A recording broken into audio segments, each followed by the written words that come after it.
Hello, you're welcome to day two of 30 days of jumpstarting your creative career. Yesterday, we began to talk about the power of vision, how it is important as a business owner, as a business leader to begin to envision your business from wherever the level that you're operating in now to something that can go bigger, can serve more people, can do more experts. And I promise that we're going to expound our thoughts in day two. So today, I'll just highlight one or two things, three things that would help you to begin to develop a visionary mindset as a business owner. Number one thing that would help you to begin to have a visionary mindset as a career, as a creative person in business, is that you need to begin to ask yourself some very hard questions. Why am I in business? Because the truth of the matter is that many of us transition in whatever we do as business, transition from it just being maybe a side also, or just an hobby, just something that you just did to pass time.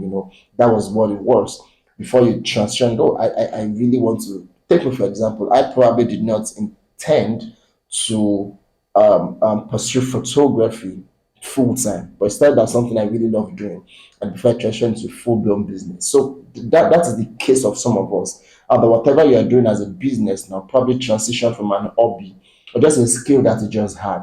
Now that is a business. You need to begin to ask yourself, why am I in business? Who are my target audience? Who do I intend to serve? All right. Aside the money part, or you want to make big money, everybody really wants to make money in business. But you need to begin to ask yourself, why am I in business? All right. Once you can answer that very critical question of why you are in business, it now begins to help you to answer some other questions. If you can answer your why you're in business, it will help you to answer who do you intend to serve in business. It will also help you to answer the question of what do you need to do in business. So we can see the progression. Why are you in business will help you answer who you would serve as a business owner, and then it will help you to also answer the question of what you need to begin to do as a business owner. So once you have answered those three questions, your why, your who, and your what, it creates a clear cut path for your business. Take for example, you are in fashion business. I don't know, I'm using fashion business as a critical example right now, but you're in the fashion business, and your why in business is you want to change the face of ready to wear for plus sized individuals, right? That is why you're in business. You do not like discrimination against plus size individuals. Now that has helped you to map out a clear path for your business, how that your target audience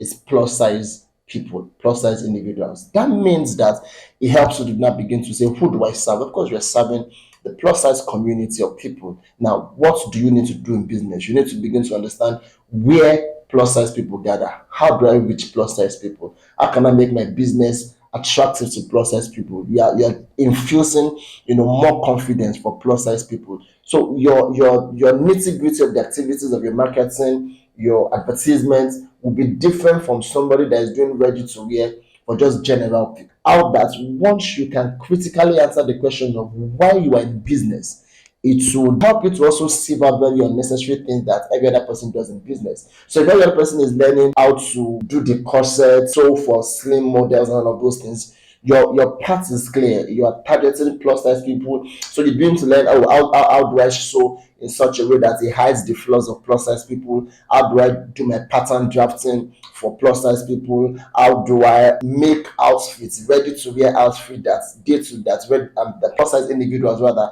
can wear to work, can wear to church, can wear to parties, and they feel comfortable, and it's classy and it's beautiful, and it helps them build their confidence. But where did all of this line of thought start from?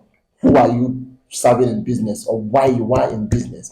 All right. So once you can answer that why you're in business question, it solves a lot of problem, and it helps you to now begin to remember where we started from, have a clear cut vision for your business. Now, second thing that would help you to have a visionary mindset, and I'll tie that up today, as a business owner, as a creative person in business, is that have a picture of where you want your business to be in a few years. There are people who you play in the same industry that are like a picture of your future. I have them in my business line also. People know how this person is doing what I have in my mind. They are doing it in some form of capacity. Now you need to begin to learn from them. There's no harm in learning. We are in a generation of everybody wants to claim, oh, I'm self-made. That's a facade, because the truth of the matter is that nobody is really and truly self-made. We are all a product of different people's contribution, different contributions of knowledge from different sources. All right, so you need to begin to look into your industry very critically and look at people who are doing what you intend to do in some form and shape. You need to begin to look into your industry very critically and look at people who have gone ahead of you, who are doing